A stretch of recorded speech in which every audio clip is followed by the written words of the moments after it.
We welcome you all to the Elm, just 10 minutes away from the intended kickoff time. We apologize for the delay as Mumford has run into a busing issue, so the game will be delayed as we wait for them to get to the field. We want to thank you for joining us and stay tuned for more updates. Thank you.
Hello and welcome to the Elm for Week 9 edition of Catholic Central Football. Apologize for the difficulties with the busing issue. Mumford has arrived, and we're just a few moments away from kickoff. Here as we welcome you to the press box, I'm Josh Rothard alongside the best partner in the business, Lucas Drache. And another rainy day here at the Elm, but nevertheless some more football. 1 week away from the start of the MHSAA Division I playoffs. And we start with the tail of the tape. Yes, this is the fourth all-time matchup between these two squads. Catholic Central leads the series 3-0. Last time they played was in 2010, where Bernie led DCC to a district semifinal win 42-6. Yeah, and of course DCC 27-5 all-time versus the Public School League. Mumford against the CHSL has really struggled, but they were able to break an 11-game losing streak last week by beating Detroit Communication Media Arts by a score of 28-22. Yeah, the big story for the Shamrocks, Jaden Pyden last week in an overtime scored his 12th touchdown in the last 3 games. Yeah, what a nightmare he's been for opposing defenses. As we turn to look at the team comparison, obviously stark differences here. Catholic Central comes in at 6-2, and Detroit Mumford on the opposite 1-7. They've only been managing about 1 touchdown per game this year, and Catholic Central's defense has been a matchup nightmare for their opponents. Yeah, and a big difference here. Shamrocks are averaging winning their games by 15 points. Mumford is average losing by over 27. And obviously those points are a little higher after scoring 28 last week to secure their first win. Looking at the touchdowns, Catholic Central has 4 times as many end zone trips this year. And obviously the winning percentages on the bottom there favor Catholic Central as well. Yeah, that's, of course, all-time win percentage. As we turn to look at this week's edition of the D-Zone Top 25, Catholic Central with positive movement for the 3rd week in a row after winning their 3rd straight game. After that loss to De La Salle, they've achieved wins over Brother Rice, St. John's Jesuit, and last week they beat LaSalle Cincinnati. But it's an uphill climb for the state championship. Belleville sits atop the poll for the 8th week in a row. Yeah, and Rockford, they're number 2, actually looking like the number 1 right now in the standings. They've gone through a gauntlet out west near Grand Rapids, but they are undefeated on the year as well, so that might be a great future matchup in this playoffs. Yeah, of course, Belleville taking on undefeated Northville tonight. Another undefeated matchup, top 5. Lake Orion goes to visit number 6 Saline, so kind of a slew of top 25 matchups around. As we take a look at the final standings for the inaugural year of the CHSL, Toledo Central Catholic was able to stay undefeated and claim 1st place. They'll play in the Prep Bowl tomorrow against Cass Tech. Yeah, De La Salle finishes 5-1, their only blemish against Toledo Central Catholic. Catholic Central finishes 3rd in the division. They lost to the top 2 teams, were able to get wins over everybody else. And St. Mary's kind of righted the ship after a rough start, able to finish 3-3. Brother Rice, of course, winless. And the reason why they were winless was they had to play against Jaden Pyden. As we take a look at Pyden's numbers on the season, 255 passing yards, 3 passing touchdowns, and he can do it all on the ground as well. 12 rushing touchdowns to go with 1 final receiving touchdown, 16 total touchdowns on the year for Pyden. He's just been a nightmare, especially these last 3 games. You don't see a lot of guys with 16 touchdowns on a season the way he has. Yeah, and we turn to look at Drache's keys to victory. Obviously, probably the most uncomparable matchup we've seen all year. But Drache, take us through your keys to the game. Yeah, so obviously we don't know a lot about this Mumford team, but the first importance is going to be winning the physical battle. I mean, Catholic Central's just been dominant in the trenches all season long, so if Mumford wants a shot tonight, they're going to have to play well up front. They're going to have to play confident, too. I mean, they're coming right off the bus 10 minutes after the original game start. It's just a lot different. Obviously, a lot less players on their roster than the Shamrocks do, and only getting to warm up for a few minutes before start time. And they got to play with that underdog mentality. And you're not going to come in here and expecting to roll over the Shamrocks, of course, but you can't just come in here defeated as well. You got to try to be the Appalachian State to the Michigan. For Catholic Central, you cannot look ahead. Wait for the playoffs. Looking into who's going to be your next matchup. You got to be careful that you don't trip up here. You want to spread the love, too. You want to see a lot of guys getting the ball. You don't want to just wear out all your starters, especially with the playoffs coming next week. And you got to hone in mistakes. You don't want to let a team like Mumford get in the game early on. And you want to just try to put it away early, keep it clean on offense, and you should be fine Yeah, tonight. similar to what we saw last night in the Jaguars-Saints Thursday night game. The Jaguars just wouldn't put the Saints away when they were struggling to generate points. If Mumford starts hot, I mean, it's going to be hard for Catholic Central to kind of avert that good start from Mumford, and you just got to focus on getting out in front and staying out in front for the whole game. As we take a look at tonight's weather report, you see a temperature of 55 degrees Fahrenheit, drizzling in the air, and 9-mile-per-hour winds. All right. Another noticeable here from the Elm is Mumford only has 17 players on the roster, undoubtedly understaffed today, and well, they're going to work to try and pull off the unthinkable upset. 55 degrees Fahrenheit, a drizzle, and 9-mile-an-hour winds from the Elm, just moments away from kickoff. Don't go anywhere for the season finale on the Shamrock Media Network.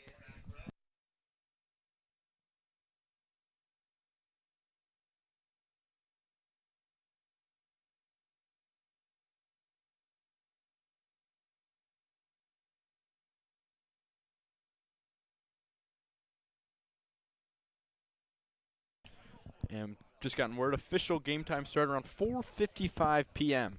Don't go anywhere. 12 minutes from kickoff. You're listening to the Shamrock Media Network.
All right, the marching band is clearing off the field.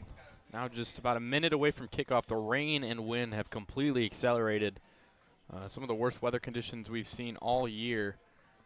Catholic Central in good news today. Nathan Semp returns to the lineup for the first time since suffering a concussion on Boys Bowl against Brother Rice. He will be active today. Expect to see him out there along with Dylan Fairchild and Matt Williams. We'll see if River Cheney gets some time today. Obviously, he suffered a concussion, a pretty bad hit a couple weeks ago. Looks like we're about to get started here. Exactly a half hour after initial game time. On the 4 straight weeks of home games where you were going to see a lot of fans and a lot of excitement around this team has really been taken away by the weather, as 3 of these 4 games has dealt with high winds and rain throughout the entirety of it. And that's the case once again here today. You just can't get good weather on game day. Yeah, and the first 2 of those were pretty big blowouts as well. Last week we had a really good matchup against LaSalle. That was obviously the overtime game-sealing interception by Aiden Quinn, but other than that, the games haven't been close. We can hope that today won't be like that. We'll see how it goes. Catholic Central won the coin toss and deferred. They'll kick off to start this one.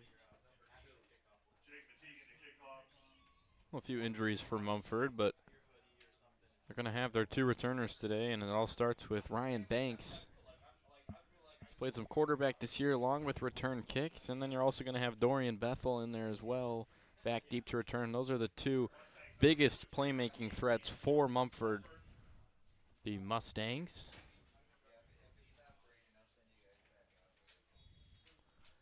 I know it's been a disappointment for us because we wanted to use the field cam and really been limited by the weather. Hopefully this can die down. Yeah, I think one of the storylines today is going to be just how deep Catholic Central's team is and how many players they're truly going to use. As Matigan sends it deep, Bethel from the 5-yard line and cuts back before being tackled by Jack Murphy at the 15-yard line. That'll give us a chance to look at Catholic Central's starting defense.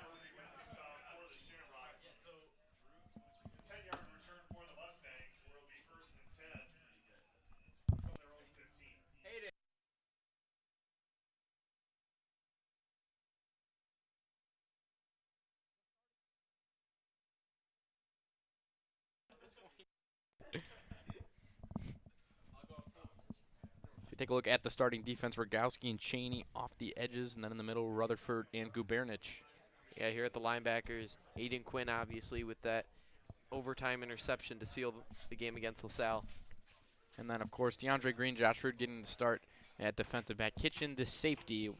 It'll be interesting to see how much time the first team defense gets out there.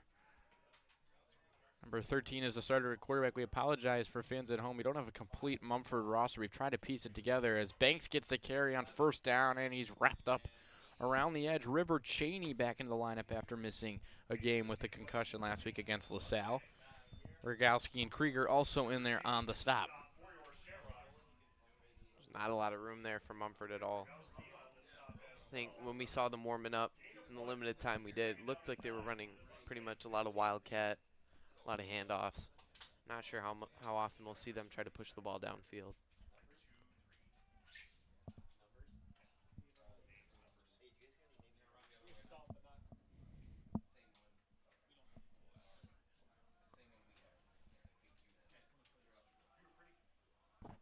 Number 13 in the gun for the Mustangs. Takes a snap and gives to Bethel. Bethel up the middle to the 19-yard line. He'll give him 2 yards. See here on 3rd and 6 what the decision is, if they're going to keep the ball on the ground or maybe try to throw one down the field. Yeah, they have elected to throw it quite a few times. On the little film we could see of them, they played against Troy, and they used both the run and the pass. Definitely more effective on the ground. Kind of like a true arm at quarterback.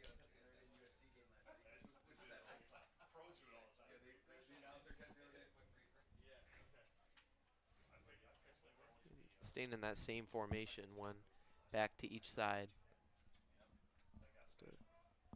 Pseudo wishbone.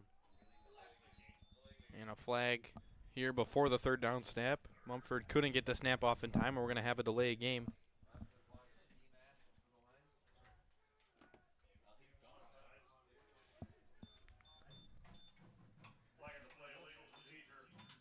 Third and 11 coming up here.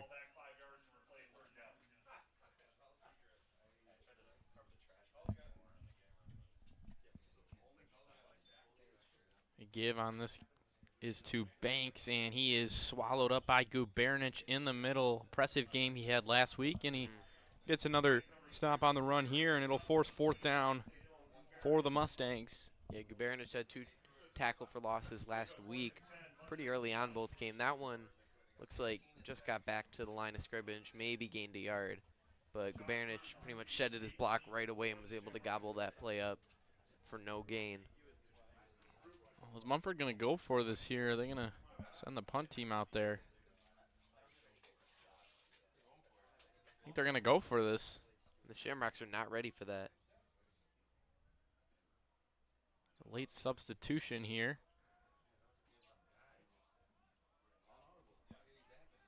That's Judah late on the field. It's a long snap. This is an interesting punt formation from Mumford, and now we have a delay of game on Mumford, the second one of the drive. Push back to the 10, and now you got to worry if the Shamrocks send the house here. Which I think they should. I mean, pushing them back against the wall, punting from the 1 yard line. And although we only saw a few plays, they were not really able to block the Shamrocks well. Bethel punts it, Rude from the 34-yard line, and he's wrapped up and brought down by Ryan Banks on the play. And just about as good field position as CC will see all year. They're going to start from the Mumford 30-yard line. Yeah, pretty short punt there, but Rude just not really able to do much with it. Great tackle there from Banks in the open field, able to bring him down. And we get a chance to take a look at Catholic Central's offensive starters today. Mason Perry, you'll see him on the graphic. He is inactive today, still dealing with the injury, as Ryan Swarthout will make another start at center. Yeah, and onto the position players. Still Fairchild and Williams out at receiver. 2 sophomores out there. And Pyden, the quarterback. And he starts through the air. Semp is wide open, uncovered, and he drops it. Absolutely nobody on Semp before the play. And incomplete. Yeah, this first game back from concussion for a couple weeks, and he could not have been more wide open. Great ball there from Pyden as we take a look at his stats. But Semp unable to bring it in. So now Williams moves in the slot on 2nd and 10. Fake to give, Pyden keeping up the middle, and he is swarmed by a few Mumford defenders and brought down after a 5-yard gain up to the 25-yard line. Pyden's been dominant on the ground and through the air this year and on defense. Just a true multi-sport athlete, a true two-way player. Yeah, and last week we saw Pyden take 31 carries. Don't expect that this week. No, definitely a significantly lower workload for Pyden. 3rd and 5, they give to Lloyd. Lloyd up the middle, shifts a tackle, picks up the first down, stays on his feet. And he's up into the red zone at the 19-yard line. Cam Lloyd, we saw him back in the lineup last week, and he was able to pick up 14 carries last week and 67 yards to go with that, including a nice little 28-yard run. And then, of course, his first game back from injury against St. John's, he got back in the end zone. It was good to see him out there. Yeah, great burst from him on that play. 1st and 10, Pyden going to go deep for Fairchild in the end zone, and it is hauled, and oh, it's dropped. Fairchild trying to go over top of man Reese Drew, and he can't haul it in. Yeah, Pyden's thrown a couple balls now and probably should have a touchdown at this point. That's the 2nd Shamrock drop on as many passes. That one, obviously, a little bit of a tougher play, but great pass there from Jaden.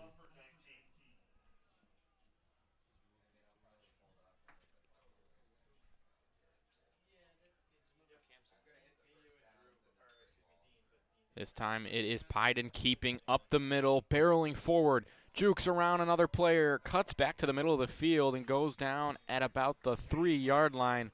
What a run for Pyden, and just showcasing all of his skills that he has done over all season. Yeah, really nice run there from Pyden. I'd be a little worried with him running the ball in this one. You saw how he kind of got tackled pretty violently there, spun around. First and goal. Pyden giving to Lloyd. Lloyd getting outside, and he is into the end zone for a touchdown for the time being. There is a flag down. Might be a hold here. Well, no celebration would indicate it's a hold. We're just going to see number 87 out there right now. That's actually Samson Gash's brother, Gideon. The Shamrocks will be backed up here to the 13. See if they try to take another shot at the end zone, maybe get that passing touchdown like it looked like they had earlier on in this drive.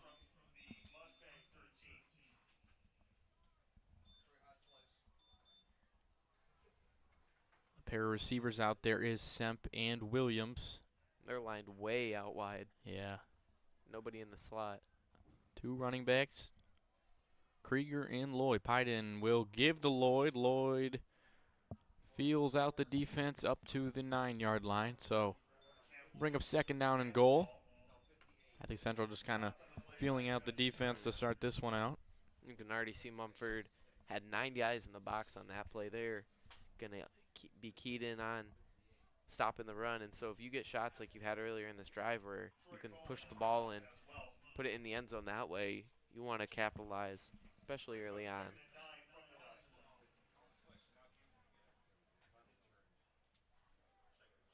Pyden in the gun, second down and goal. Williams in motion. Pyden takes the snap, gives to Lloyd. Lloyd up the middle, and he is into the end zone with a burst of speed for a Catholic Central touchdown at the 6:57 mark in the first quarter. A nice run there from Lloyd and really nice blocking on that right side as we take a look at the instant replay. But, I mean, this is a play they ran a couple times already on the drive. They motion Williams, fake the jet sweep, and Lloyd just going to burst through that right side. Nice cut back up the middle. Doesn't get touched till the goal line. And so it's Metegan was perfect last week on all 5 of his extra points.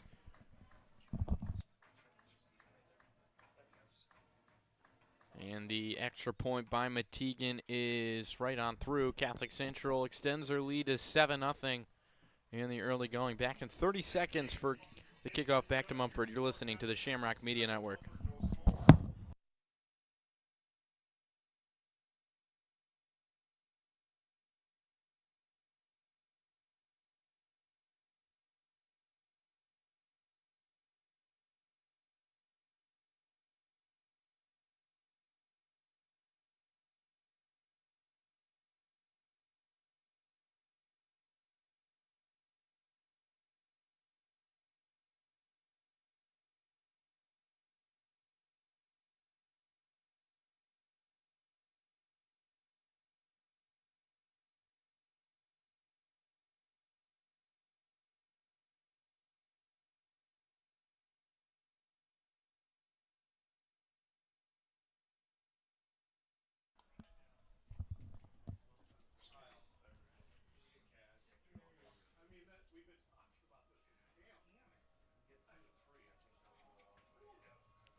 And so Metegan to kick it back to the Mustangs. 7-0 in the first quarter from the Elm.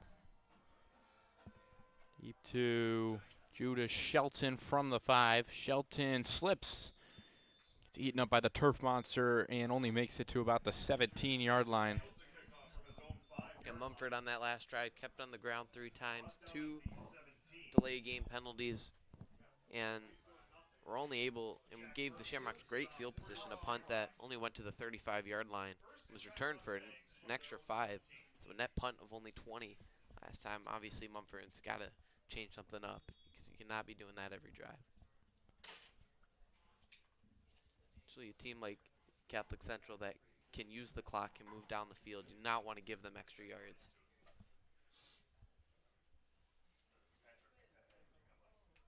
Like they're having trouble getting set on first down here.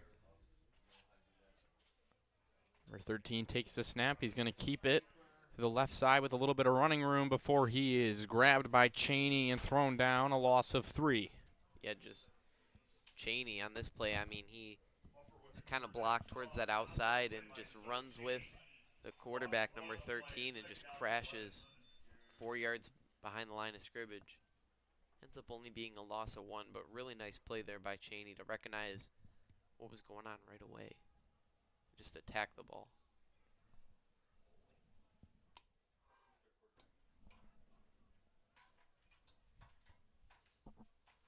And brings up 2nd down and 12. 2 running backs for number 13, 1 on each side. Takes the snap and gives up the middle. That is Judah Shelton on the keep. And he gets back to the initial line, a gain of about 2 yards. It's going to be tough to move the ball against the Shamrocks, running it up the middle. I mean, this D-line has just been outstanding this season. Might be the strength of the entire team. So I think it's not going to be the way to gain yardage. Yeah, at some point they're going to have to rely on the pass.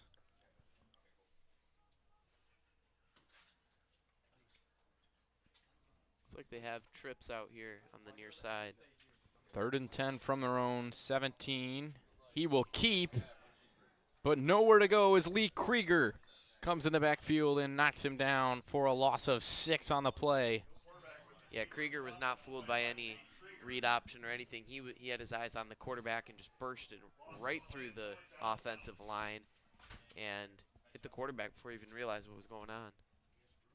Bring out another punt. It was interesting, but Jaden Pyden has shifted away from returning punts. Obviously, in a game of this nature, there's really no reason, but Arud has stepped up to become the punt returner for today. It's very rare you get to see him line up in plus territory. So 4th and 15. The punt, Rude from the 37. Instead, he'll let it bounce out of bounds at the 41. It's good for a 29-yard punt. And now Catholic Central's offense will get their 2nd drive of the 1st quarter after scoring on the 1st drive. We'll see if we see any Bo Jackson on this drive. It was all Jaden Pyden under center on the last Shamrock possession. Yeah, he's in the huddle, but doesn't look like he's going to go out there. Looks like Pyden's still in there. He's for one more drive. You should expect to see a lot of him. Yeah, you want to keep that first team fresh, though. Almeida into the game for the first time tonight.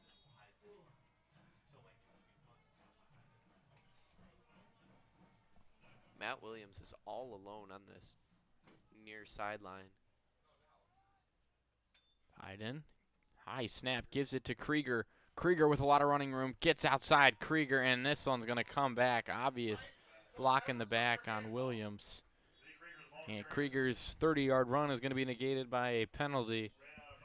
Just no need for that. Krieger He was knew getting it. around that way, and you could tell he knew right away what he did. And this is what you talked about before the game, is to avoid the mistakes in the early going. Don't play down to the competition. And right now, Catholic Central kind of struggling on the offensive side. On the other side, though, the defense has been pretty impressive. They've played clean, but this offense, I mean, second penalty for them, sorry. And obviously 2 drops, 2 would-be touchdown passes.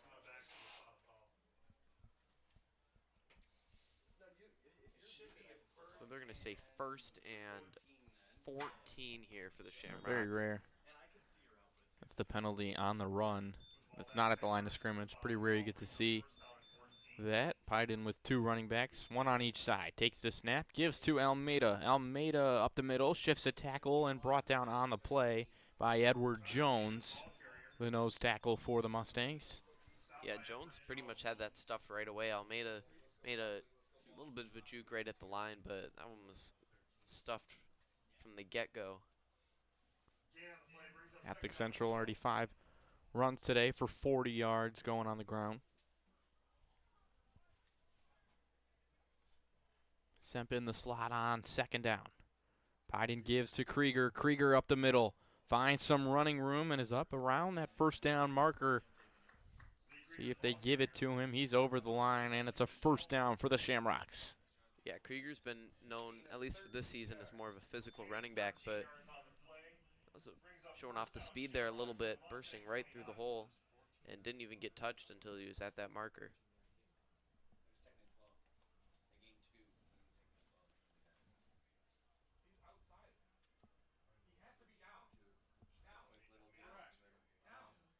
Biden takes the snap, gives to Almeida. Almeida swimming around a defender. Almeida with a burst of speed up the middle and inside the 15-yard line.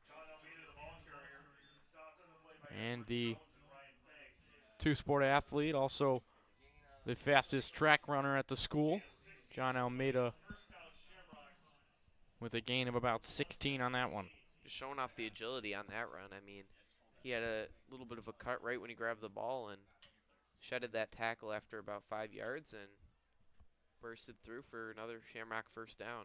Moving the ball pretty easily here when they're not moving backwards. Bad snap. Krieger picks it up.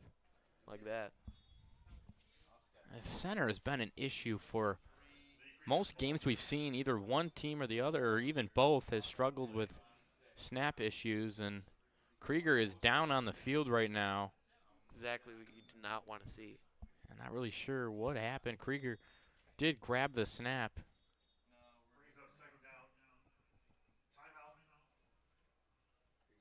Krieger walking off on his own power.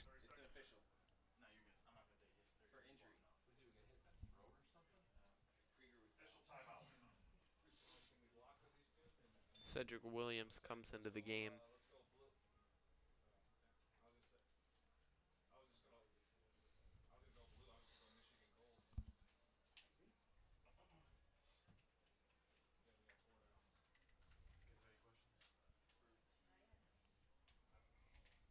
So after the injury, 2nd down and 13.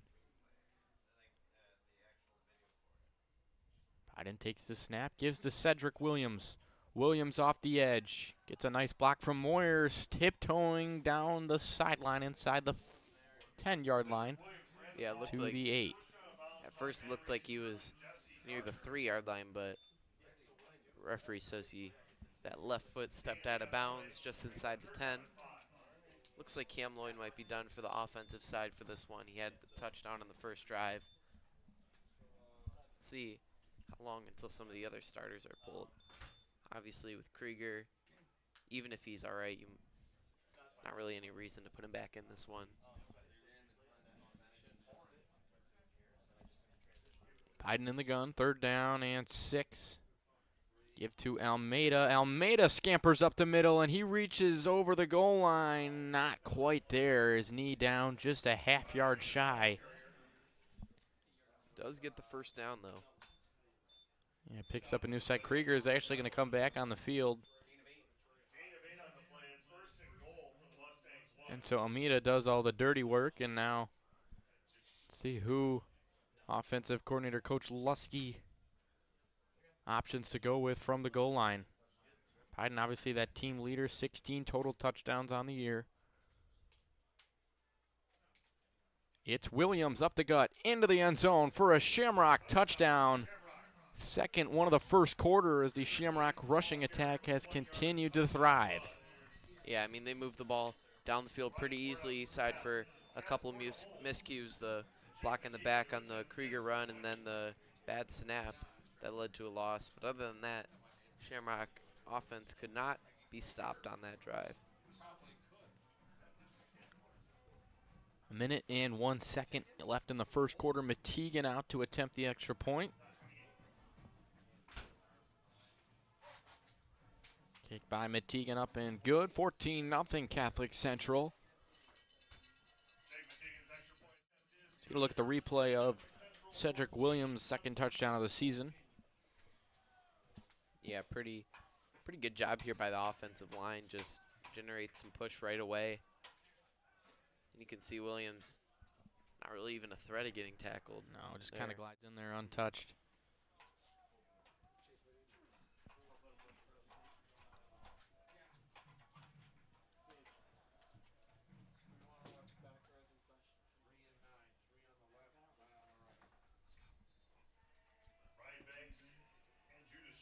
Metegan out for his 3rd kickoff in this one.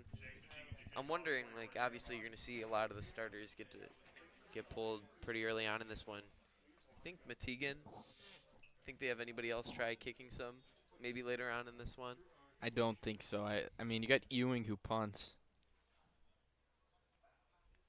Definitely don't reserve a backup kicker on this squad. No Justin Reed on this team. No Justin Reed.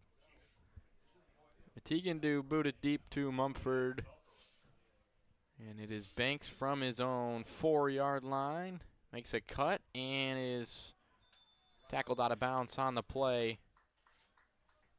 I mean, he was pretty much. Dawson Kersey on the tackle. He had 3 Shamrocks running at him unblocked. It's kind of hard to get any better field position than he did. Good job to shake the first tackle, but unable to do anything else. And as Mumford comes out for the 3rd time, we'll see if they change anything on offense. He'll start from the 18-yard line.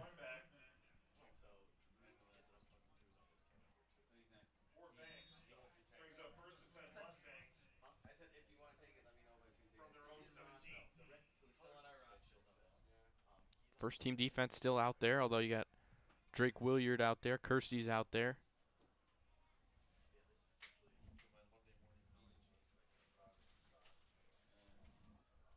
Also, Luka Genrich, the younger brother of the wide receiver Nico. 13 gives to Banks on the play, but before Banks can accelerate, there's a false start. It's got to be frustrating for this Mumford offense. I mean, they are not been able to get anything going. It's their 3rd pre-snap penalty.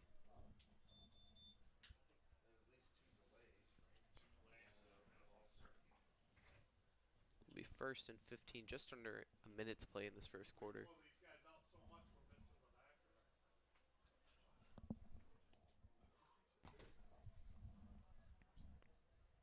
Penalties have been crucial in the early going. Mumford will now start from their own 13.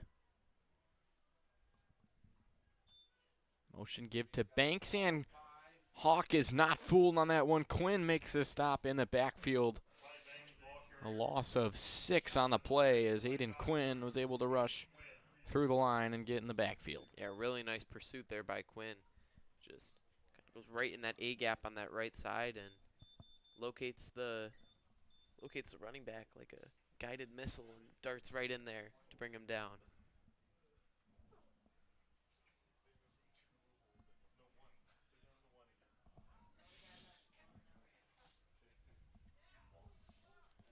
So will likely be the final play of the first quarter for Mumford if they can get the snap off in time. Pretty tight formation once again here. And they get it off. 13 keeps, and he's able to shake off the initial tackle up the sideline, and Kitchen pushes him out alongside Kersey. Kersey a little shaken up at the end of the play, and that will end the first quarter. Catholic Central with a dominating first quarter, 14-0.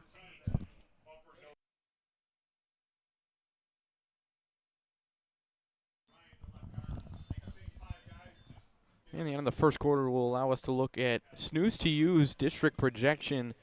If all the favorites win tonight, where will the Shamrocks be next Friday? And there's your answer at Novi. Novi, of course, playing Westland John Glenn tonight in that KLAA crossover game. And Grand Ledge and Northville, the top part of that district bracket. Northville's got a tough one tonight. Yeah, they're playing at Belleville. And Northville undefeated, Belleville undefeated. Novi sits at 6-2, Catholic Central at 6-2, and Grand Ledge at 4-4.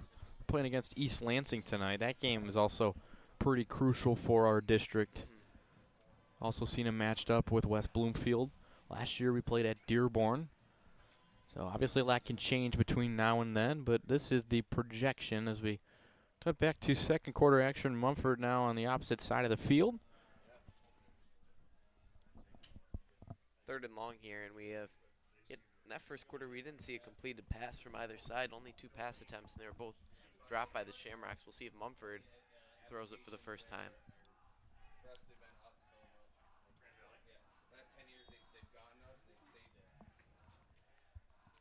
6-yard run for 13, and now it's 3rd down and long. Quickly, can't get it off. Intercepted by Cheney at the 1. Did he get over the plane of the goal line? He did not. Cheney just inches away from a touchdown, but he bats it out of the air and is able to make the interception. Yeah, really impressive play there. Well, hold on a second. conferring. It looked like he got pretty close to the end zone. I thought Cheney might have been able to push across the plane of the goal line. Unfortunately, all scoring plays are not reviewed. Mark him down at the 1. Pretty close there. Here's a look at the replay. Cheney. What an athletic play by Cheney here. Yeah, he's coming off the opposite side. He usually does. Just burst right through, able to bat the ball and pick it. And that looks pretty close to me. Either way, Shamrocks have it at the 1 now. Pyden still out with the first team offense. Sent out wide. Krieger and Cedric Williams are the running backs. First and goal from the 1. Pyden the give. Krieger up the middle, and he carries one on his back, piggybacking into the end zone. 4th touchdown on the year. It's Lee Krieger.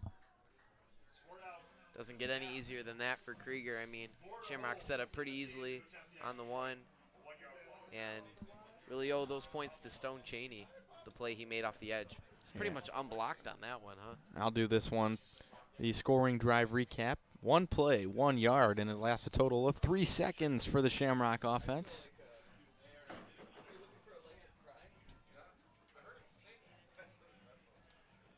Matigan for the extra point. Kick is up and good. 21-0 Catholic Central. Here's a look at that touchdown. I mean, this one was pretty easy for Krieger. The blockers doing their job up front. And he's able to fight through that contact from number 13 and get into the end zone. Shamrock's 3-score lead here. Just 12 seconds into the second quarter. And I have to imagine that's probably the last drive the offense is going to see.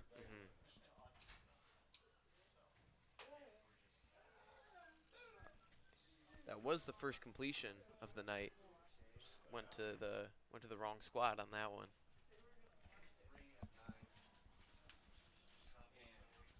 So Shelton and Banks back deep for the Mustangs.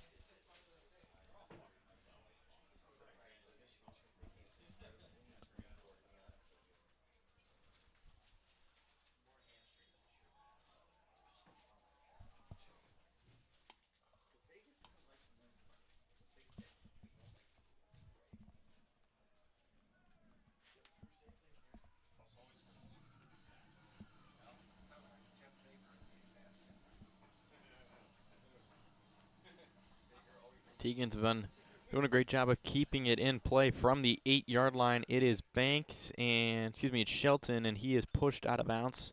Mumford with some solid starting field position from their own 24-yard line. Yeah, definitely best of the night for them. See if they're able to do anything with it. Looks like it's just been more and more pieces of that starting defense come off. Drake Williard was in last time along with Genrich, and now we've got Jordan McKeith out there alongside Sonny Zaratic, who got called up from the JV team last week. it looks like Cheney's done for this one. And get rewarded with making a goal line interception by sitting the rest of the game. Yeah.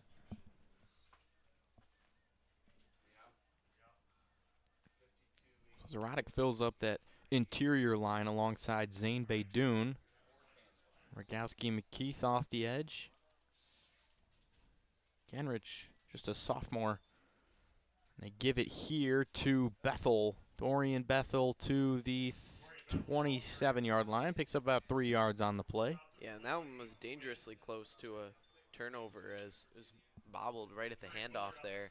With almost a little miscommunication whether the quarterback was going to keep it or not, but great job by Bethel to corral it and get some positive yardage out of that play. McHugh checks in for Rogowski.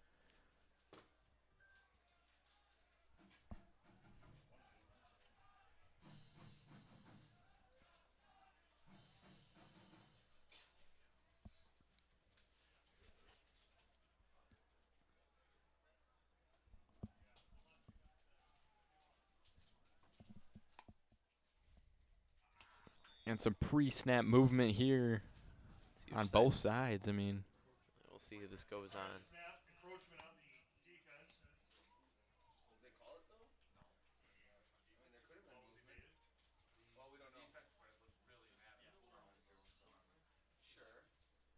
see what the decision is. Some refs conferring here.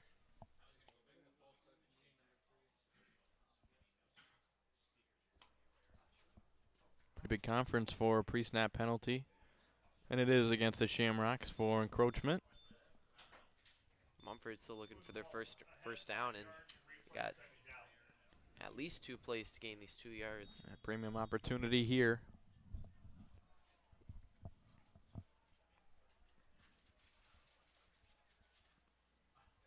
Ocean Shelton up. Takes the direct snap, and he will keep to the right side. Wrestled down to the ground by DeAndre Green. Yeah, that one's going to be close. Looks like he's about a yard short. And he may not be playing a premier opponent here, but these 3rd and 1s are crucial in playoff games. Getting your offense back on the field.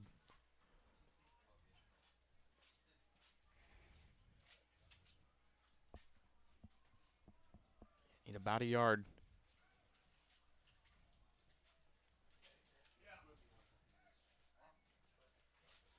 Jackson warming up on the sideline for the Shamrocks. We'll see if we see him on this next drive.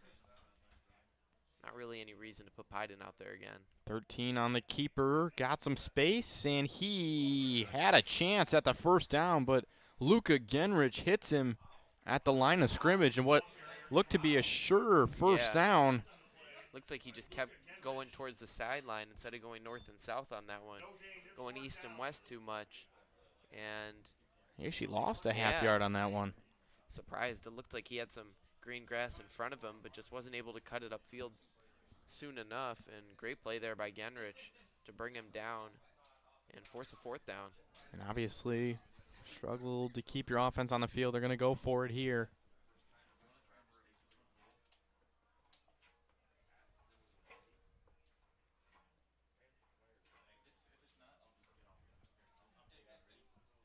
So 4th and a yard and a half here. High snap, keeper, nowhere to go. It's McHugh and Quinn combining on the stop as 13 had nowhere to go.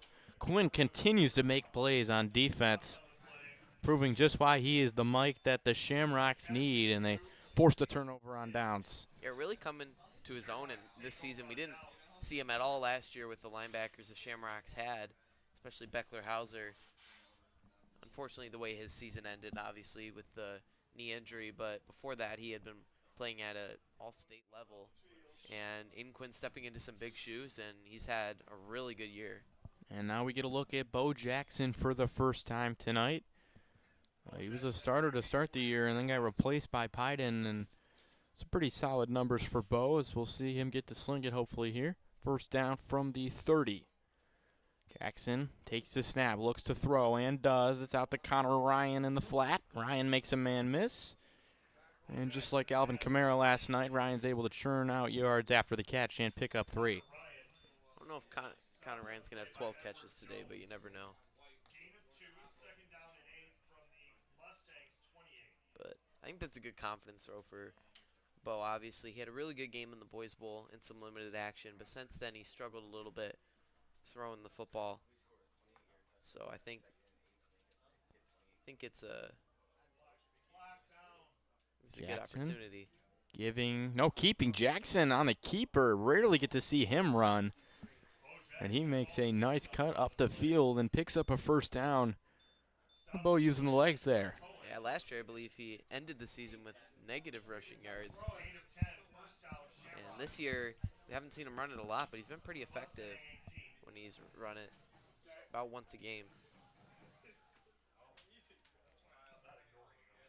I think this might be surprised if the Shamrocks take a shot at the end zone on this one.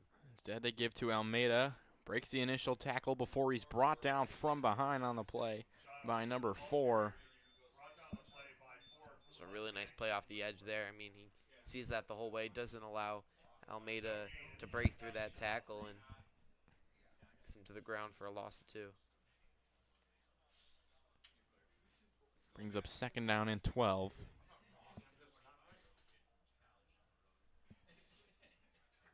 Well, Jackson is the 2 listed on the depth chart at quarterback, and then Josh Peters would be the 3. We'll get to see him hopefully in the second half of this one. Jackson back to throw. Throwing a fade route. Williams wide open in the end zone for a Shamrock touchdown. Perfect pass from Jackson to Williams. It's a 20-yard touchdown. Yeah, perfect ball there, but a really nice route as well from Matt Williams, able to shake the defender and just fade towards that back pylon. And Bo puts it right on the money.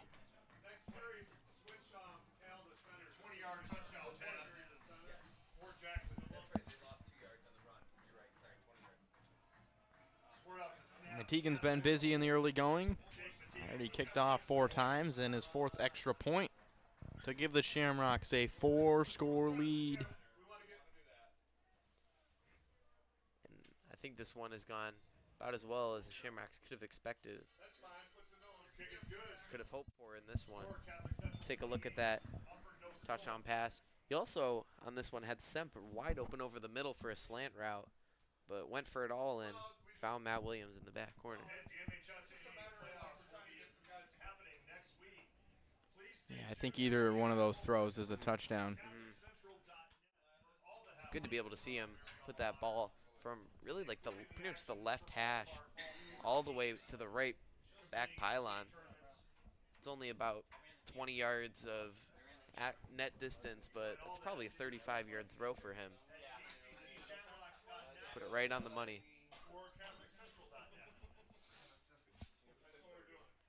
It's good to see Jackson leading that team and regaining that confidence.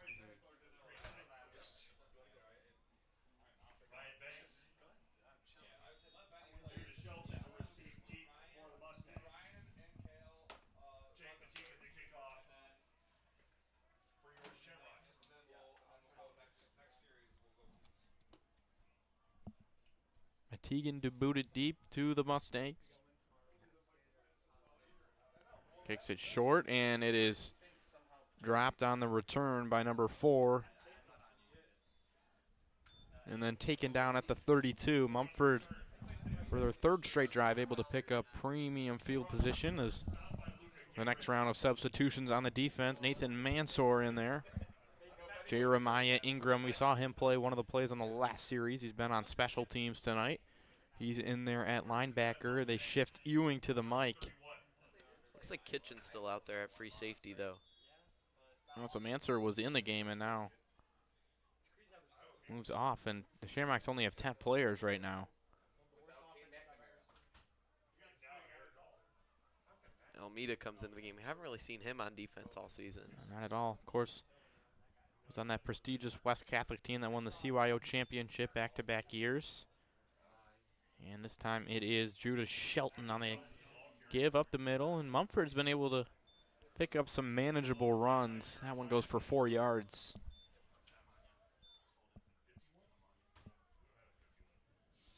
Sonny Zaradek in there on the tackle.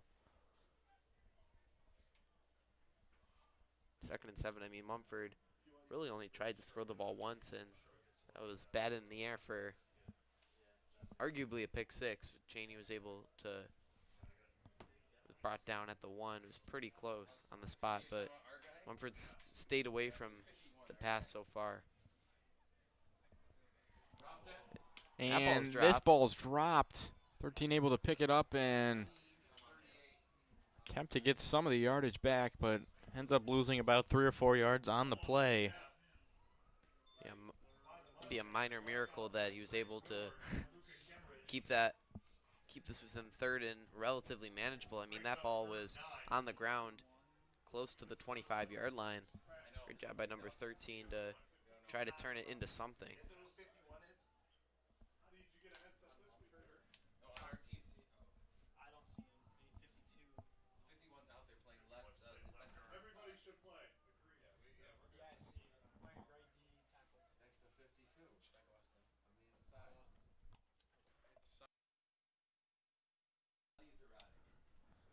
Third down and 9.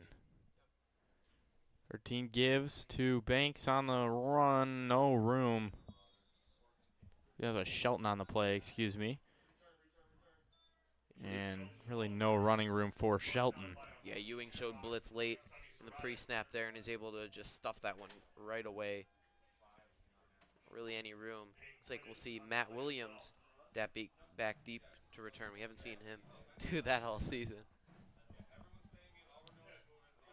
might be almost a tryout for those punt returners. Obviously, if you don't want Jaden Pyden taking those hits in the playoffs, just a chance for some guys to showcase their talent back there.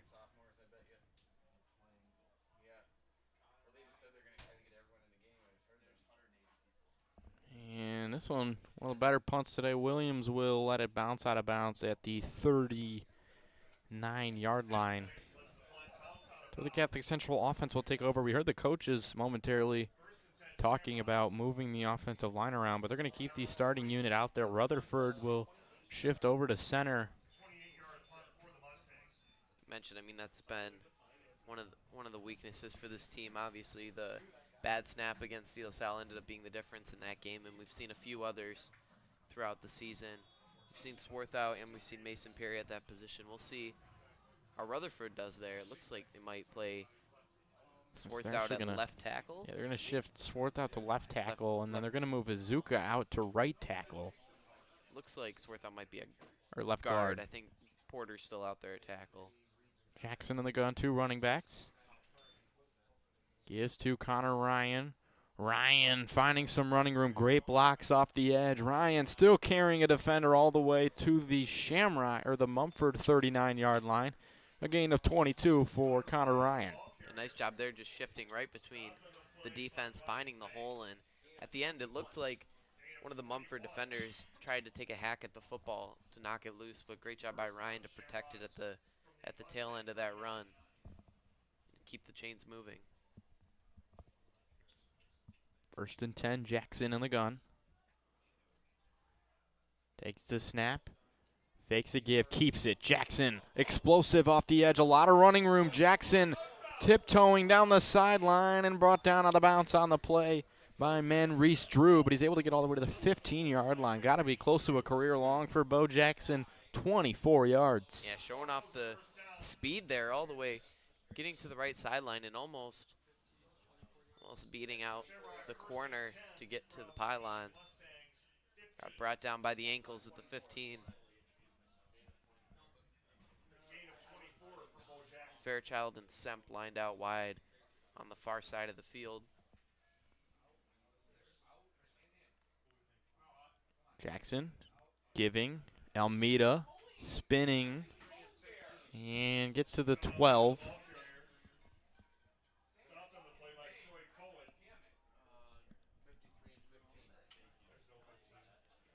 And they go quick here. They get set without a huddle. 3.5 to play. Taking the snap, giving Almeida again. This time he is brought down at the line of scrimmage. Hard tackle on the play by Jesse Gardner. It's going to bring up a 3rd and short for Catholic Central. Need about a half yard there. We'll see if they keep it on the ground here. They put it in the air on 3rd down. Jackson 2 for 2, throwing it in this one, including the touchdown to Matt Williams. Likely keeping it on the ground here. Jackson takes the snap, gives Ryan up the middle and into the end zone for his first varsity touchdown. Connor Ryan. Yeah, that one looked like had a chance to get stopped short of the goal line, but Ryan, good job staying on his feet. Bursting through for the Shamrock's 5th touchdown of this first half. So Matigan will try to make it a perfect 5 for 5 on 20-yard extra points.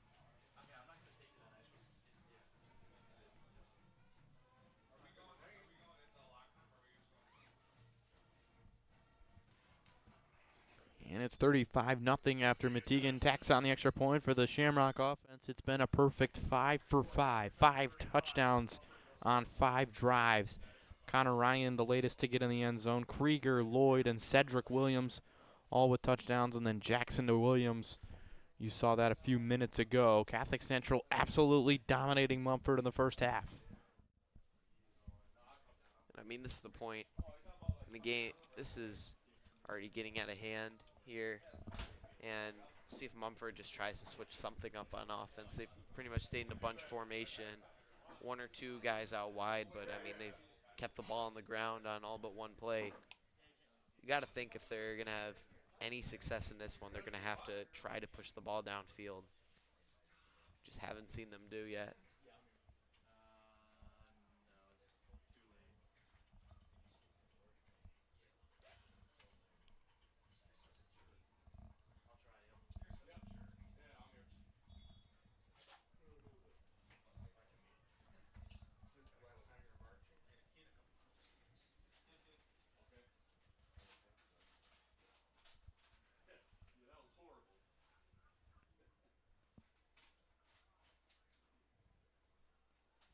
Teagan will boot it deep.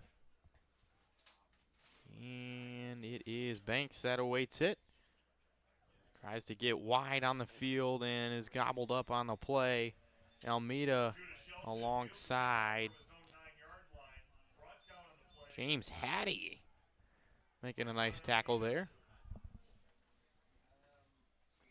See if we see James on offense on this possession.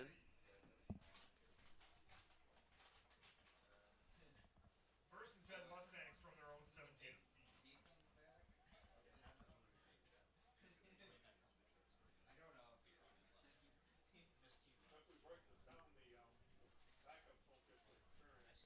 So first and 10 from the 17-yard line for Mumford. 2.5 to play in this first half, and it has been all Shamrocks.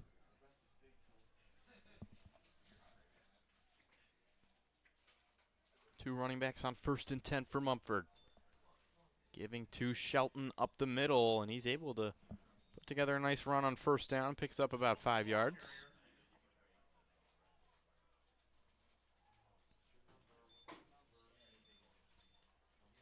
See if they start trying to maybe hurry it up a little bit. Clock is ticking on this first half, and you want to get any points you can going into the break at this point. Brings up second and 5 from the Shamrocks. Correction, the Mustangs 22.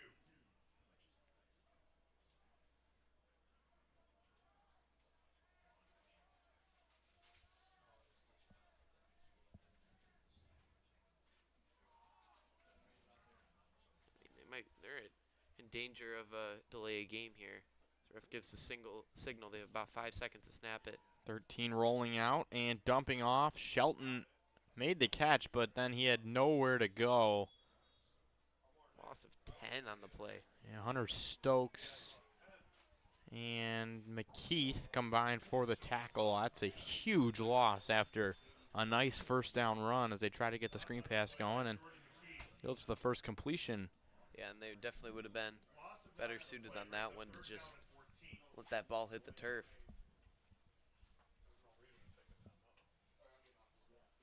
So a minute to play in this first half. It's looking like Mumford's sixth offensive drive is going to stall out here.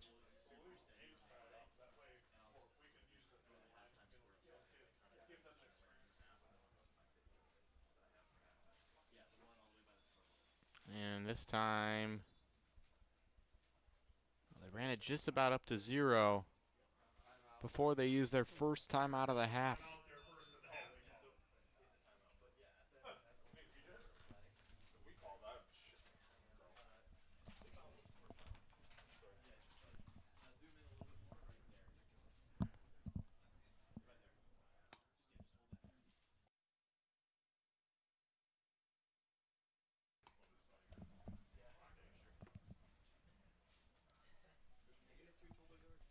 And I know the game already 35-0, but 41 seconds left in the half. Really, everything that they do here can be treated like a playoff game. You get the ball back with 30 seconds left, down by 1 score in a playoff game, and you need to get down the field. Still can get a lot out of this game. It's experience, obviously. We've seen, especially in that Brother Rice game, when Shamrocks were trying to move the ball down the field, they would let Bo Jackson under center. So maybe you try to see him just try to work it in that kind of goal line situation. He will keep, and The ball came out at the end of the run. Murphy. But they're going to rule him down by contact. No timeout coming from the Shamrock sideline. This should run it down to halftime. Should likely will.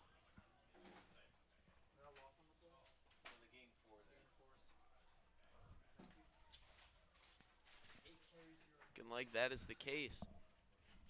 And that will end it. The first half, Catholic Central leads Mumford 35-0 at the end of the first half.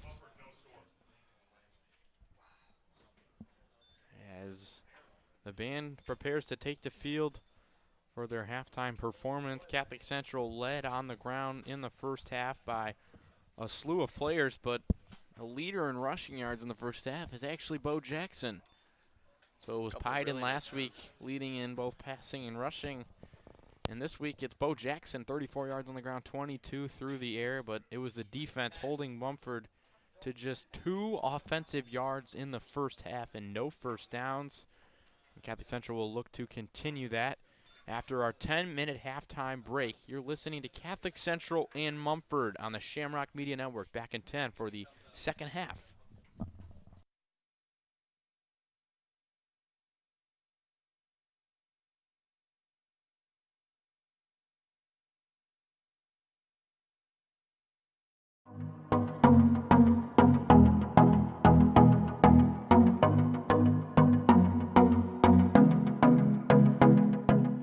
Hi, my name is Tyler Stewart. I am the Detroit Catholic Central Media President, and I'm a senior here at Catholic Central. For CC Media, we broadcast football games, basketball games, and we're soon branching out to hockey as well. We also do some production in graphics and videos as well. My name is Josh Rothert. I'm a senior, class of 2024, and I'm the lead play-by-play broadcaster for our social media team.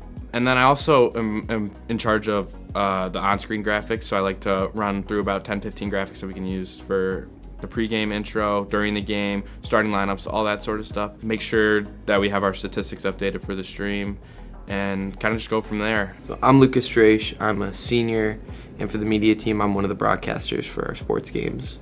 So to anybody who wants to try something new, maybe go into something that's a little different than a lot of other clubs. Like, you don't see this at most schools, but the way you can join the club and participate in so many different roles. You don't have to be a commentator. You can be an editor, be a graphic designer, be a cameraman, be a photographer.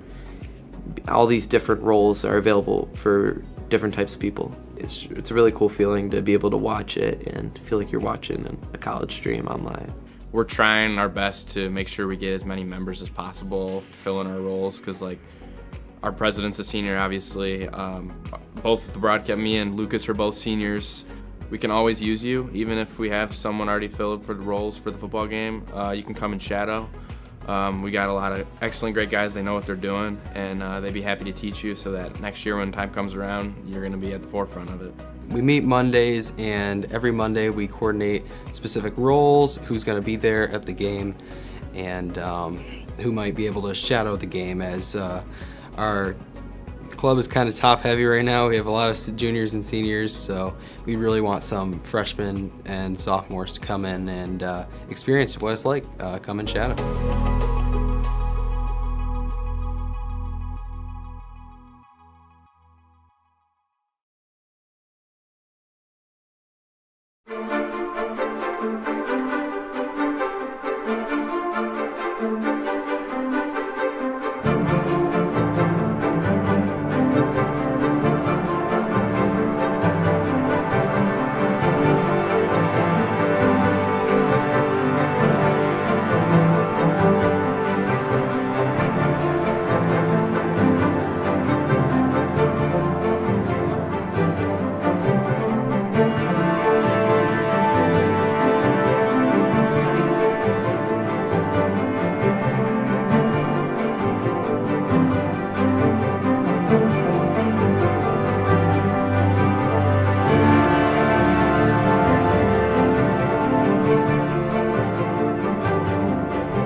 Casey Shamrock. Reaching up high. 1.9 trying to shake off.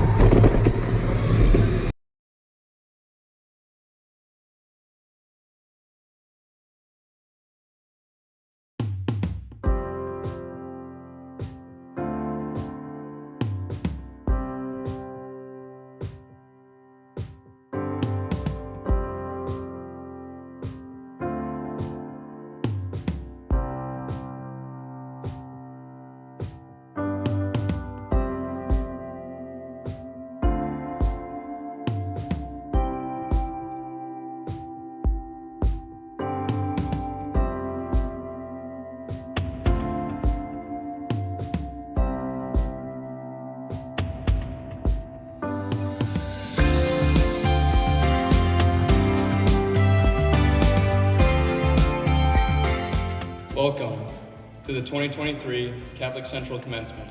Although we are all still working every day to better ourselves and to become the people we want to be for the rest of our lives, I fully believe that we will all leave a mark on this world. Thank you. Gentlemen, it's been an honor to spend these last 4 years with you, and I look forward to the adventures that life has in store for each and every one of us. I'd like to thank you all for the privilege of serving as your student council president this past year, and I wish you all the best in life. Thank you all, and God bless you.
All right, just about a minute away from the second half action where Josh Peters has begun to warm up with quarterback Coach Shorby. Take a look at the first half stats. Been pretty one-sided here. Wow, I mean, Catholic Central, pure domination. Can't really ask for a much better half than that. Mumford was actually net negative yards until that final play of the half where they actually got a 4-yard gain. Only 2 total yards. Catholic Central's defense is absolutely dominated. And Catholic Central actually flip-flopped that, 152 rushing yards and 22 passing yards. And then the weather, the rain has kind of subsided. The rain no longer falls as we get to the final half of the regular season for Shamrock football. We take a look at the Week 9 scoreboard. Games tonight, Northville and Belleville, Saline and Lake Orion, 2 undefeated contests. Yeah, Rockford, you see they're looking to finish out their undefeated season, and a couple Catholic League teams finish off their regular season. St. Mary's hosts Dakota, and De La Salle hosts Denby, who is still undefeated on the season. Denby undefeated. Goose Poop, they are one of the rankings makers, and they do projected lines. And De La Salle actually favored by 70 points over the undefeated Denby. Yeah, it's going to be a pretty hard spread to cover. But and then obviously the Prep Bowl tomorrow night. The whole team for the Shamrocks tonight playing very hard, playing football tonight like it's out in the backyard. Yeah. Also me and Lucas's final football game on the call for our 3 years at Shamrock Media. Obviously still basketball and hockey still to come, but good old football coming to a close. And there was a chance where we weren't sure if we were going to have that game. I mean, this Mumford team wasn't even here until just after 4:30, so every time we were nervous we weren't going to have that last call.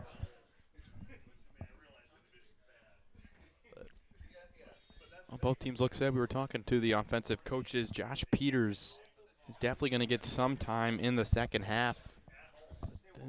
They think that he's going to start the second half at quarterback. So Jackson, who was the leading rusher and leading passer in the first half, will turn the keys over to the third-string sophomore, number 12, Josh Peters. Our goal, obviously, tonight to get everyone in the game. And to prevent any injuries.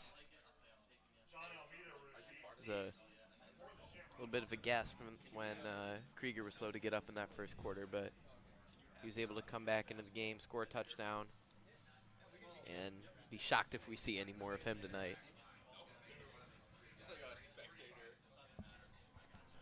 Almeida back deep for the Shamrocks. Mumford's first kickoff of this game. Kicking it deep for them is Manreese Drew.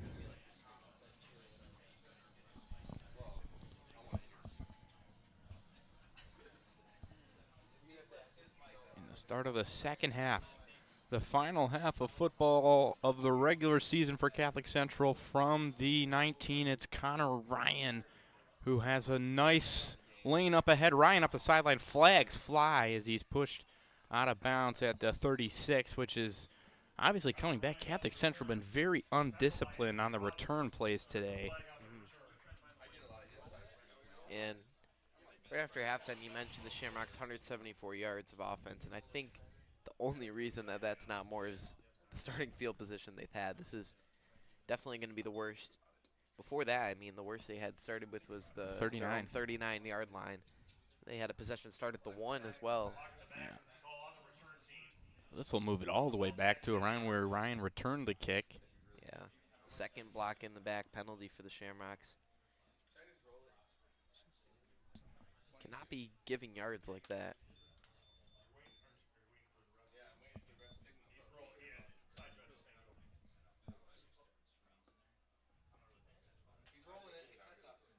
Clock rolling to start the second half. Running clock, 35-point lead as a lot of pre-snap movement. Peters' first snap as Catholic Central's quarterback.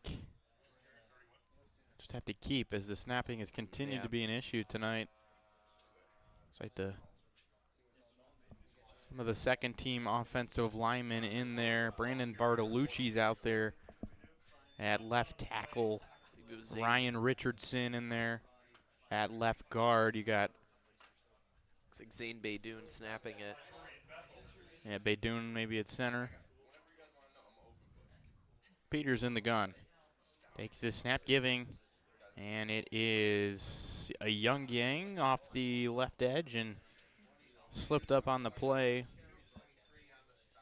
Yeah, and I think that snap, obviously, it was a little too much airtime under that one, and really prevented Young Yang from getting that ball with a head start. Kind of had to slow down and wait for the handoff.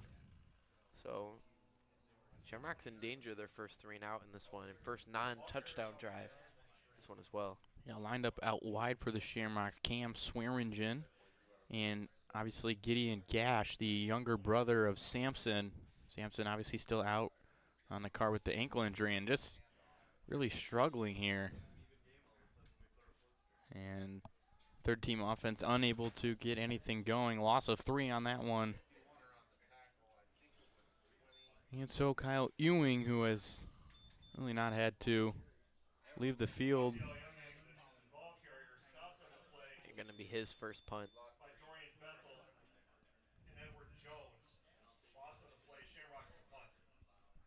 Mustangs send 2 returners deep. Ewing with a high punt. This one will bounce in between the 2 and take a nice Shamrock bounce where it's fielded on the play by Banks, and he is tackled on the sideline by the long snapper, Matthew Cranston. And it'll start the Mustangs at the 43-yard line. I believe this is their best field position to start. Their kick coverage has been subpar, and they've been stuffed around the 15-yard line more than once in this one. And obviously, the Shamrocks hadn't punted until there. That also didn't help that. And coming into the game at nose tackle, like Vasilios Damavolides.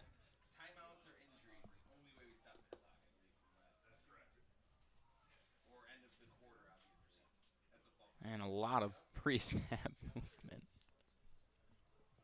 So Mumford will have their fourth pre-snap penalty, 5th. I believe, at least.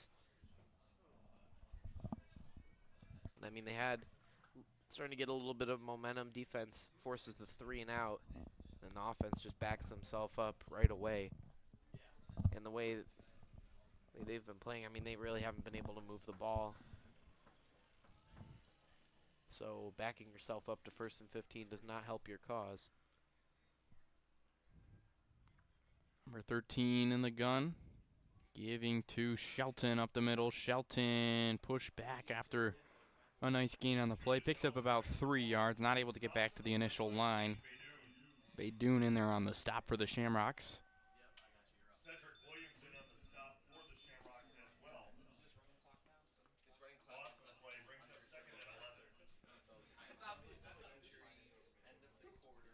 Looks like we're going to be in running clock for the rest of this one.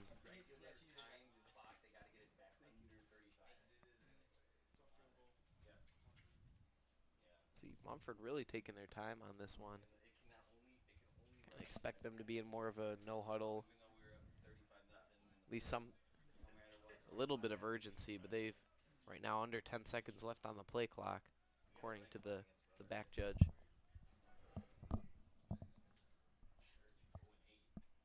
Taking the snap, number 13 running left side, has some running room out over the 45 to the 47-yard line, where he's brought down on the play by Cedric Williams.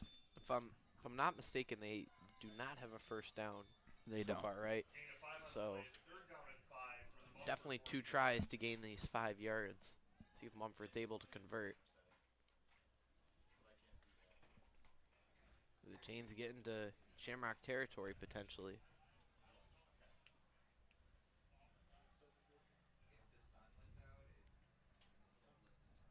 Third and 5. Gonna keep it here, hoping to get a block off the edge, but he's unable to get anything as a tackle on the play made by Will Reed, junior linebacker, coming off the edge and making a big play, and a loss of 6 on the play. We'll bring up 4th down. Just stuffed that one right away. Saw where that play was going. I mean, it was the exact same call as the second down play, just to the opposite side, and Will Reed makes a really nice play on the ball to stop that one short.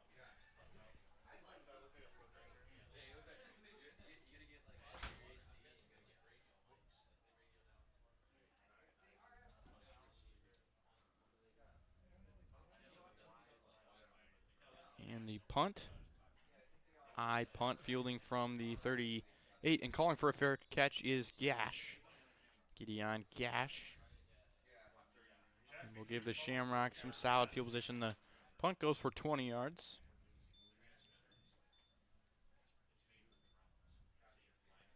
Clock continues to roll under halfway to play in the third. Peters back out there at quarterback. And some guys alongside him at running back.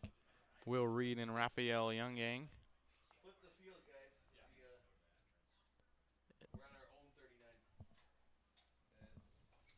Genrich and Swearingen once again out wide. See if Peters pushes the ball downfield at all on this one, as they kept it on the ground 3 times in their last possession.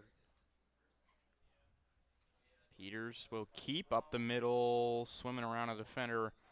And number 4 for Mumford able to make the tackle.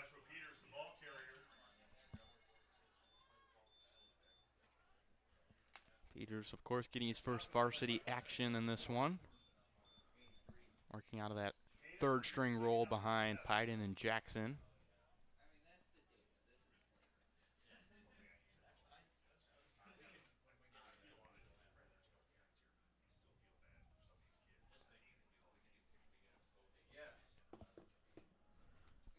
Second and 7 for Peters. Looks to throw, quick slant high for Gash. Had him open and coverage for Mumford by number 23, incomplete as Peters just a little too high for Gash. It just floated that one. Probably should have led him a little more inside. Instead it was kind of back behind, past the left hash marks. On 3rd and 7. See if they let another one go here on 3rd down. Obviously, I mean, the goal at this point isn't to score more points. It's just to give these guys experience and see. Well, Reed gets to give on 3rd down, and he's not able to find the first down marker, and will bring the will it bring the punt team? Looks like the offense going to stay out there. Sasante pulling for a 4th down conversion here.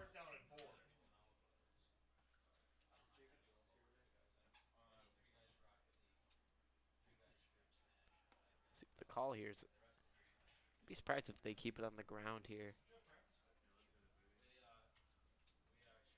Peters in the gun, Youngang to his right. Will Reed to his left. 4th down and 4. Oh, snap. Peters able to collect it. Nothing doing as Mumford swarms him instantly. Led on the charge by Dorian Bethel. A nice defensive stand for Mumford. And now the Mumford defense has put together 2 3-and-outs in a row. Yeah, and center proved to be a problem again on that one.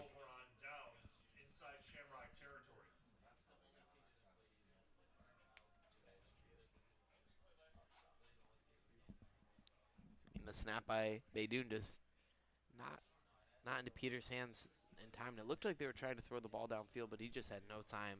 Mumford swarmed past that backup O-line and loss of 6 on the play. And Mumford threatening here, first time across the 50 for them.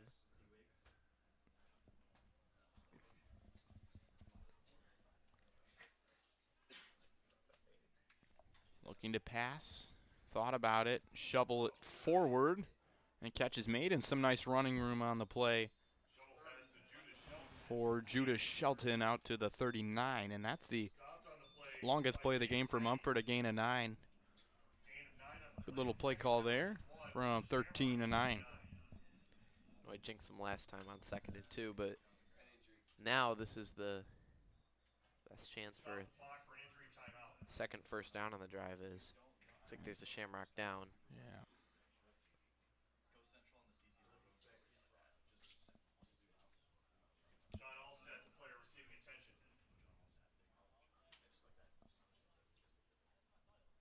Alstat down on the field for the Shamrocks. We'll step aside for a moment. A minute 36 left to play in the third quarter. Shamrocks leading 35-0.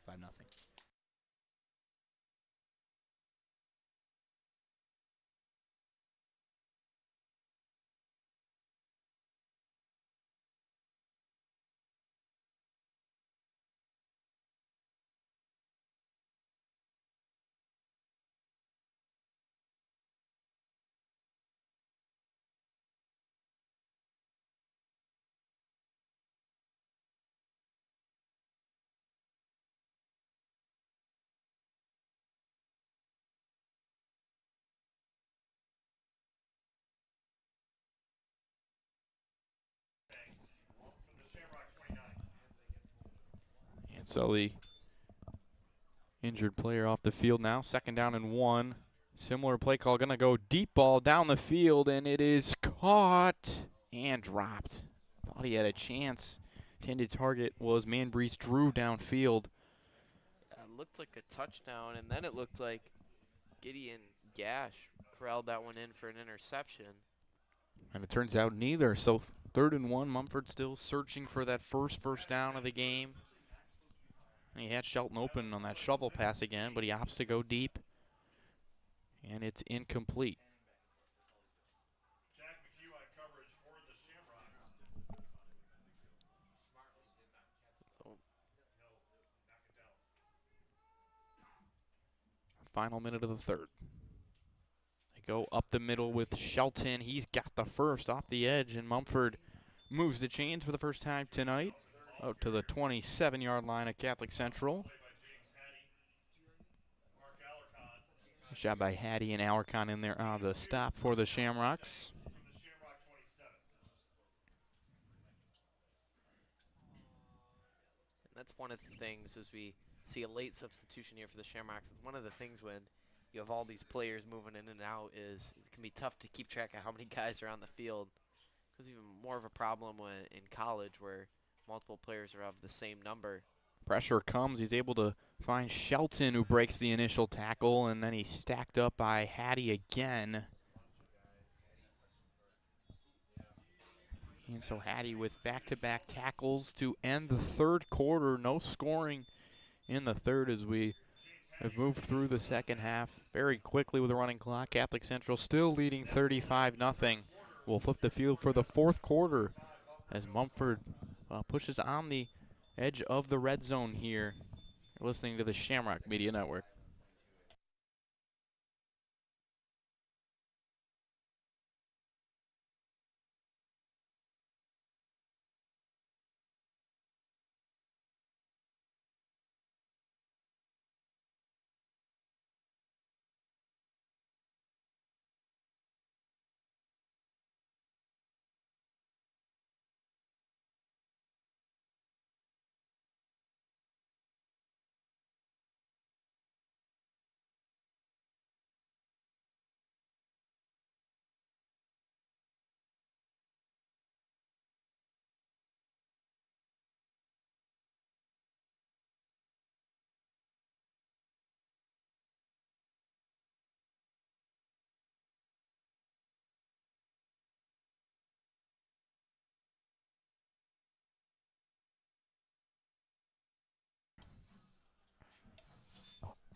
Final quarter, number 13 rolling out and taking a huge hit on the play. Yeah, Damalam off the edge there gets the pressure, and just no time for number 13 to release the ball. 3rd and 5. So we get the fourth quarter rolling here from the Elm. 35-0 Shamrocks. All those points coming in the first half. It's 3rd and 5 from the Shamrocks 22.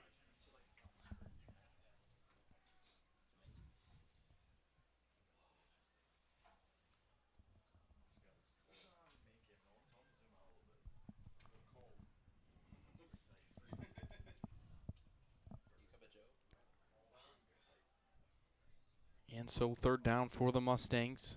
Shelton is the running back. And a botched snap. I think they're going to throw the flag Like a here. false start. 13 wasn't even ready for the snap. seems almost draconian the way the penalties pre-snap penalties keep piling up for Mumford.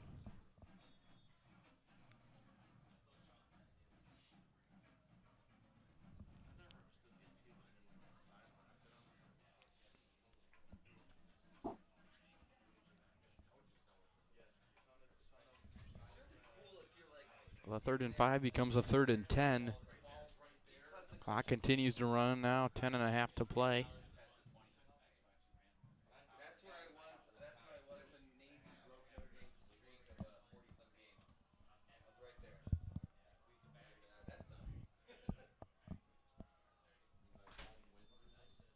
Third and 10. And now another flag for delay of game. The back judge moving back 5 more. It's got to be, what, 7? 7 pre-snap? I believe that's 7. Prior to snap, delay of game on the offense. Move the ball back 5 yards, replay 3rd down. So it went from 3rd and 5 to 3rd and 15.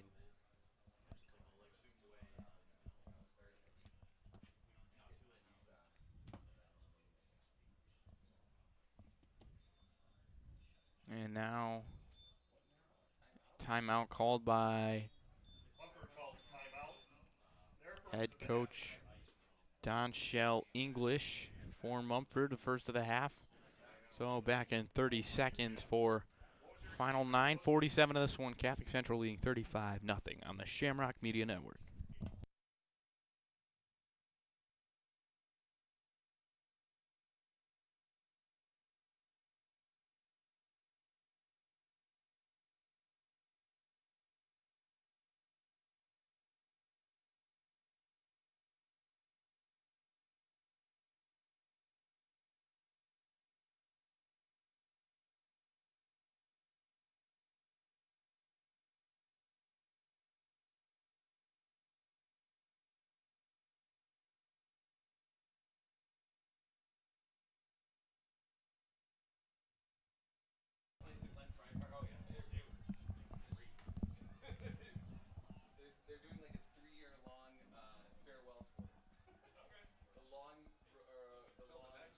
Third down and long. Rolling up and incomplete off the hands of the middle of the field. Nearly an interception for Mark Alarcon as you get another look at this one here. Projected his pass straight into double coverage, and Alarcon just unable to come up with it. Yeah, and he just read this play right away. But Junior was just not able to get in his hands a little too high there. 4th and 15, Mumford really hasn't gone for it on 4th down tonight.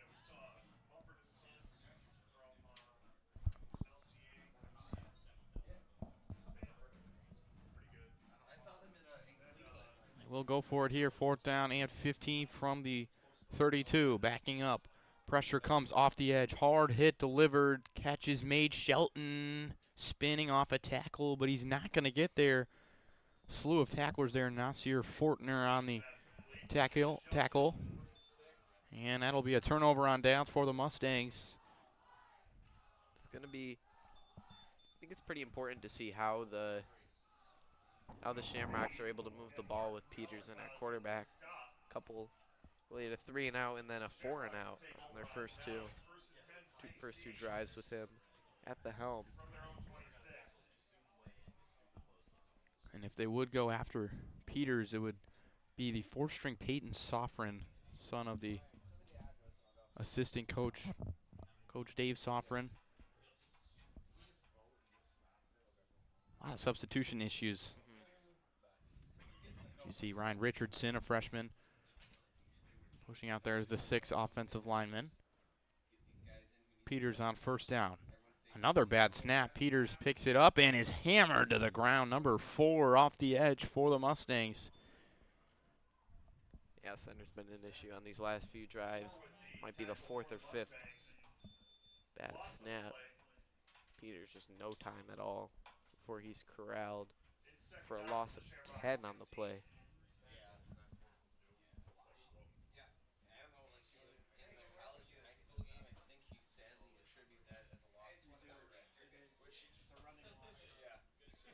Second down and 20 for Peters. Takes his snap, gives on the play, and Nowhere to go for Reed. Brought down almost instantly on the play.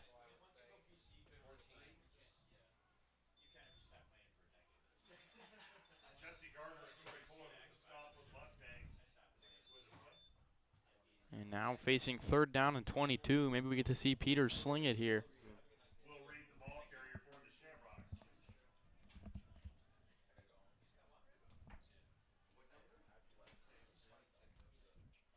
Peters on 3rd and 22. Bad snap once again. Peters instantly pressured, rolls out, and unable to get free, and he's brought down on the play. Yeah, snapping issues just doomed that drive from the beginning.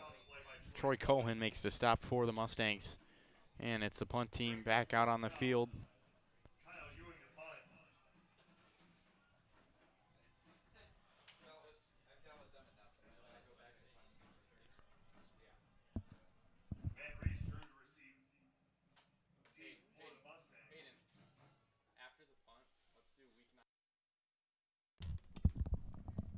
Ewing do boot it deep from his own end zone. A wobbler, but spins in place at the 41-yard line. It's a 28-yard punt. Short for Ewing standards, but Mumford will take over now as we take a look at tonight's Week 9 scoreboard. Numerous games around the league, none bigger than the one at the top, the KLAA crossover between undefeated Northville and Belleville. And then also Saline and Lake Orion, 2 undefeateds battling it out, ranked number 5 and number 6 in the D-Zone's latest poll. That third one, Clarkston, battling for a playoff spot right now, sitting at 4-4 on the season. Yeah, 4-4, and then of course East Lansing and Grand Ledge, also both teams 4-4. West side of the state, Rockford and Hudsonville. Rockford is up there, top 3 in the state. And then tomorrow the Prep Bowl, Toledo Catholic Central and Cass Tech. Obviously the new rules in the Prep Bowl. Central Catholic taking on Cass Tech, the champion of that PSL.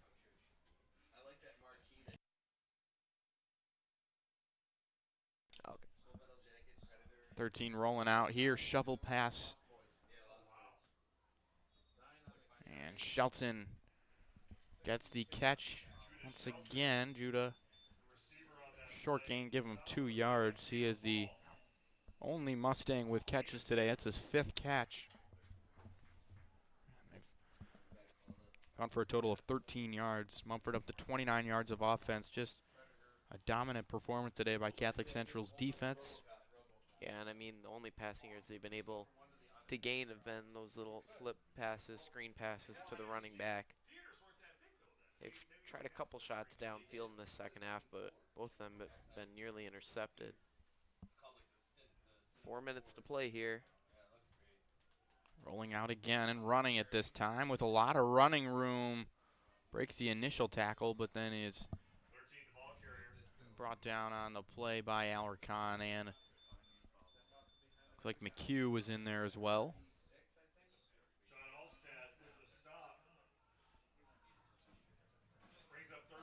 Under 4 to play in the final regular season game for the Shamrocks as they look to improve to 7-2. Obviously last year, the Week 9 game, they elected not to play. The year before that, 6-2. The Week 9 game against Ontario Huron Heights was canceled, so this is actually the first year since 2019 that they've been able to get 9 regular season games in. Obviously, the 2021 season influenced by COVID, or 2020 season influenced by COVID. 2021, 8 games. 2022, 8 games. And this year they get the 9th regular season game in. You'll take those extra playoff points when you can get them. Of course, Mumford listed with a D2 enrollment, so this is close to the biggest maximum point they can get. Obviously, a D1 team would do them a little bit better, but obviously hard to schedule that far out.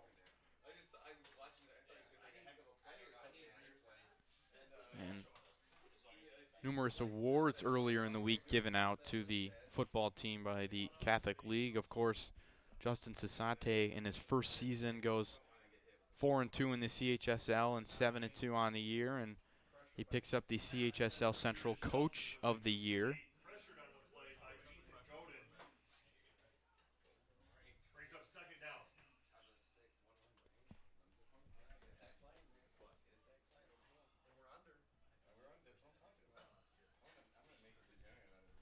Just about 2 minutes to play here.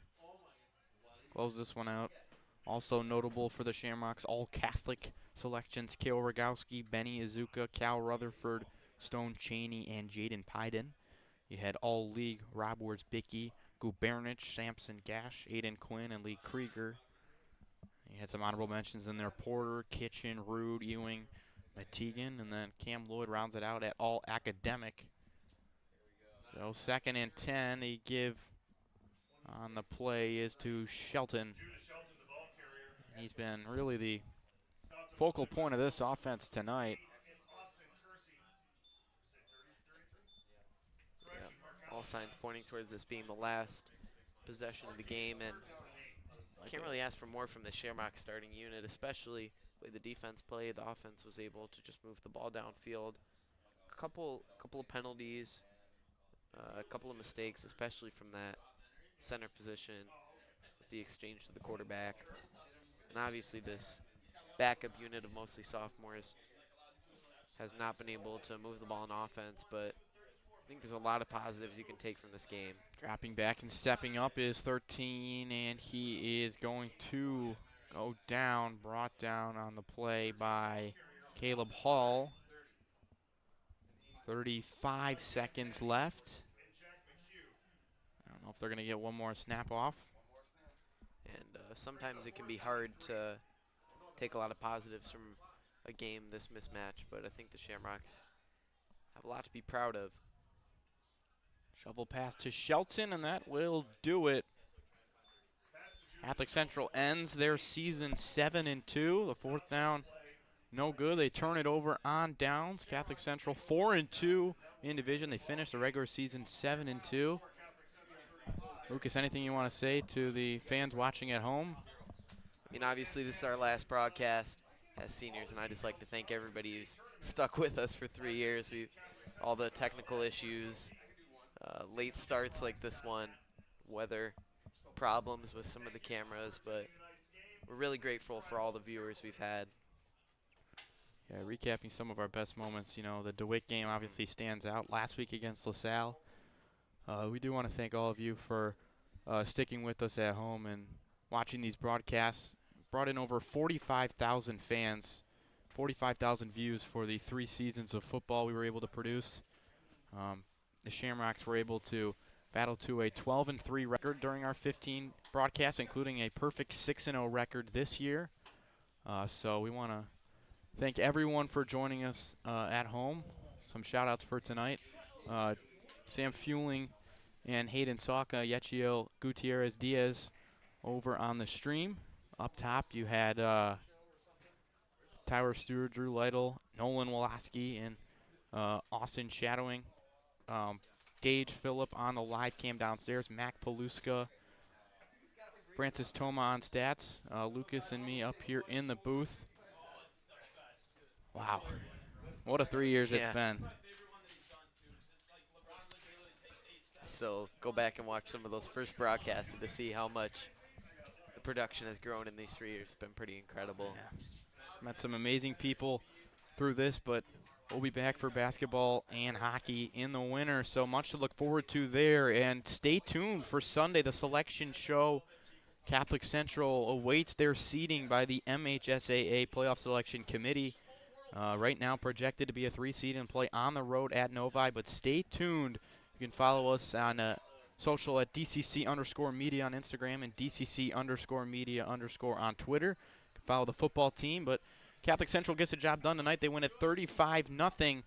Want to thank everyone for tuning in for a presentation of Detroit Catholic Central football brought to you by the Shamrock Media Team. Signing off for one final time from the press box here at the Elm. I'm Josh Rothert. I'm Lucas Drake. Saying so long and have a good night.